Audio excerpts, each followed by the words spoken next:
First of all, what do you make of this expected shift when it comes to Japan's national security strategy?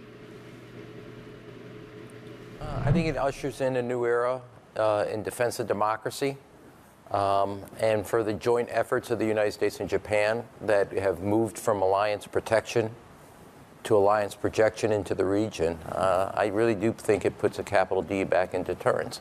And part of that whole strategy, both the documents that outline the policy, the 3 different strategic documents that the Prime Minister called for over a year ago, even before there were any tanks on the Ukrainian-Russian border or any missiles fired, and then a budget that makes that strategy come to reality over a 5-year sustainable version.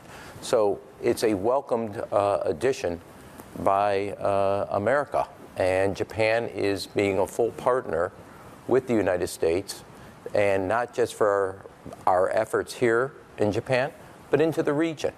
If you call for a free and open Indo-Pacific, you have to have both a military, national security, political, diplomatic, and economic engagement with the region, and this complements all of that for Japan.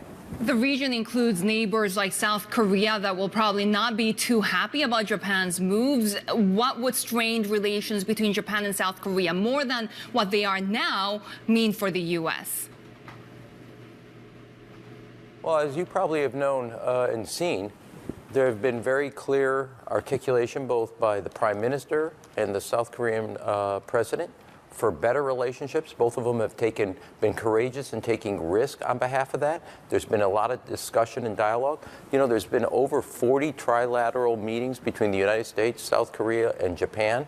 They, too, face a different strategic environment and have acknowledged that, and that's why both the President of South Korea has been courageous in being upfront about what the future holds and needs, and Japan's Prime Minister has been courageous and upfront and honest with the Japanese public about the steps they have to do for their own defense, but also for the collective interests when you call for a free and open and an independent, free and open Indo-Pacific, which means that the rules and laws abide, which means that you have to have a comprehensive policy. When you look at what the United States is doing, it's just not about investment in your defense, key, but it's diplomatic engagement, key, economic engagement with the region, key, cultural engagement. Take a look at this. When there was a March 3rd vote in the United Nations condemning Russia, the ASEAN countries, 8 out of 10 voted to condemn Russia, 4 of them actually co-sponsor the resolution, and Japan and the United States were integral in that kind of persuasion, and the ASEAN countries stepped up. Will the U.S. play a more active role in mediating the relations in the region? Well, look, the United States is a permanent Pacific power and presence, not just militarily, politically, diplomatically, economically. We have continued to stay in that engagement. We have now Japan standing shoulder to shoulder, Australia doing exactly that, South Korea taking on more of a responsibility.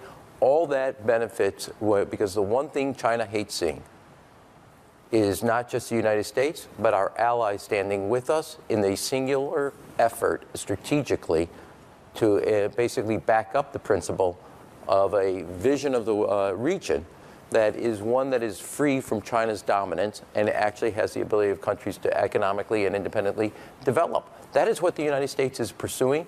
That is what China hates to see. They want us to be out. The fact is Japan investing like this, Korea investing like this, Australia doing the same, New Zealand, that all speaks to a collective action. That's the type of power and presence China does not want to see in the Indo-Pacific.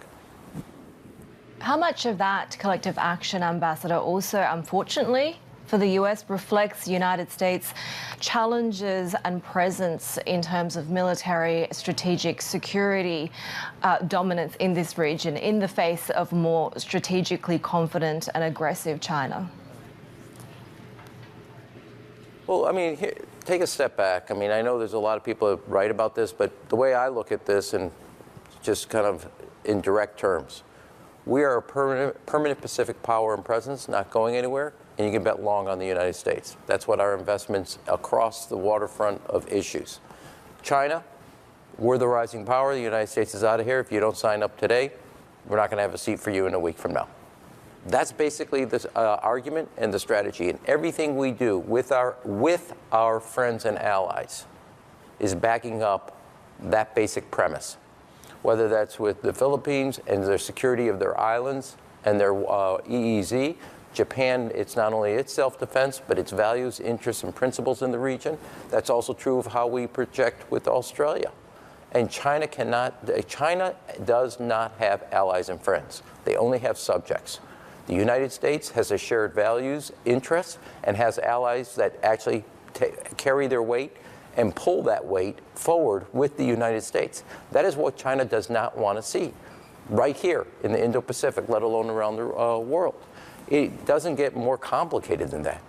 Every time the United States or Japan, and the United States, Japan, Australia, or Canada act in those interests, or the Philippines, China cannot stand it and condemns it because it goes to the core differences. We have allies and friends. They have subjects who only bend to their will, whether that's on the way they do their investments in their Belt and Roads, whether that's the way they do their debt trap, whether that's the way they extract resources, violate international maritime rules in the Philippine waters. Look across the board. China does not act in the interest of shared interests. They only act for one. The United States, for all our challenges, we do it in a collective way with our friends and allies. Different way we do it with a different objective.